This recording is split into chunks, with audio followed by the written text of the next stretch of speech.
Learn 10 Japanese words JLPT N5 80-day vocabulary series. So, what if I told you that you could learn 10 new Japanese words right now and actually remember them for good? Today, that's exactly what we're going to do, using one of the best memory tricks in the book, storytelling. Trust me, by the time we're done here, these 10 common A words are going to be totally stuck in your head. Our first word is abiru, which you'd say as abiru. This is a super common verb, and it means to shower, or more broadly, to be bathed in something, like water or even sunlight. Now let's see how you'd actually use it. 毎朝シャワーを浴びます。 Simple enough. Every morning I take a shower. A perfect everyday example. Okay, one down. Let's grab our next word. Next up, we've got the adjective abunai or abunai. This means dangerous, and you will hear this one all the time in Japan, usually as a friendly heads up. To really make it stick, let's pop it into a sentence. 夜の道は危ないです. The road at night is dangerous. A simple, but yeah, genuinely useful phrase. Definitely remember that one. Abunai.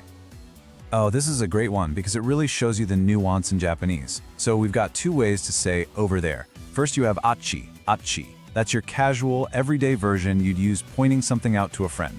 But then you have achira, achida. That's the polite form you'd use with a stranger or in a more formal setting. The meaning is basically the same, but the situation you're in changes everything. Next, we have ageru, pronounced ageru. Now, this word is really interesting because it's kind of got a double meaning. It can mean to give, sure, but it can also mean to raise or to lift something up. Now, pay close attention to that second meaning because it's going to be a really important clue in our story later. But for now, let's just focus on that first meaning. Tomodachi ni presento o agemashita means I gave a present to my friend. Simple enough, but just keep that other meaning, to raise, tucked away in the back of your mind. We're going to see it pop up again real soon. All right, look at that. We're halfway there. We've got your first 5 building blocks ready to go. Now let's grab the next 5 and you'll really start to see how this story is going to come together. Okay, here's another one of those super important distinctions. For the color red, you have the noun, aka, pronounced aka, that's the name of the color itself. Then you have the adjective, akai, pronounced akai, which you use to describe something as being red. So you could say aka ga suki, I like the color red, but you'd say akai ringo, or red apple. That little e sound at the end makes all the difference. And speaking of adjectives, our next word is akarui. Akarui, which means bright. This one is so versatile. You can use it for a room that's full of light, a really vibrant color, or even to describe someone's cheerful personality. And here's a perfect example of it in action. この部屋は明るいです. This room is bright. Super straightforward and really useful. Our next verb is akeru, akeru, and it simply means to open.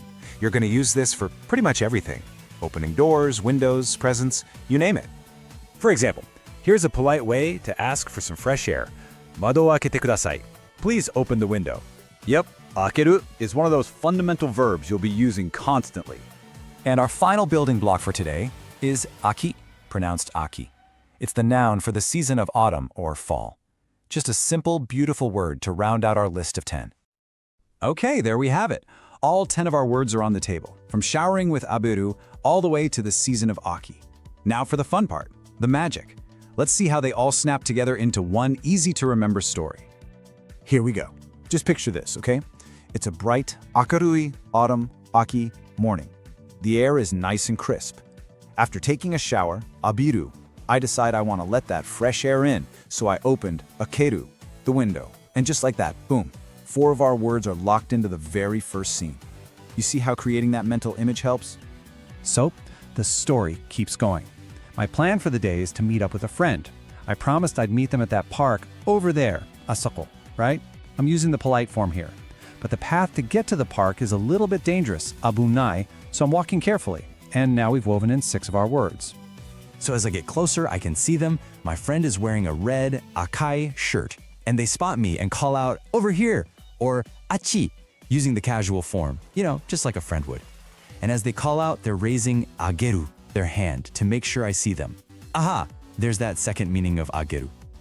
And for the big finish, I walk up to them and I gave them a present that just so happens to be the color red, aka, the noun, and that's it. All 10 of our words all wrapped up in one quick little narrative. So, now for the real test. Just by remembering that little story, can you pull out all 10 of the words we just learned? I bet you can. Let's check our work and see. Let's just walk through that story one more time. It all started on that bright, akarui, autumn aki morning. I took a shower, abiru, and then I opened akeru, the window. I headed over there, achira, to the park, down that dangerous Abinai road. My friend was in a red akai shirt and yelled achi while raising ageru, their hand. And finally, I gave ageru them that red aka present. See? It just flows. All 10 words, all perfectly connected. But here's the real takeaway. This isn't just about these 10 words. This is a technique, a tool you can use for any new vocabulary you want to learn. It's the connections you make that create the memory. So now that you've got the blocks and you know the method, what story are you gonna build? That's it for today. Follow for tomorrow's lesson, like and subscribe to complete the 80-day challenge with me, and comment yes if you learned something new. See you in the next one.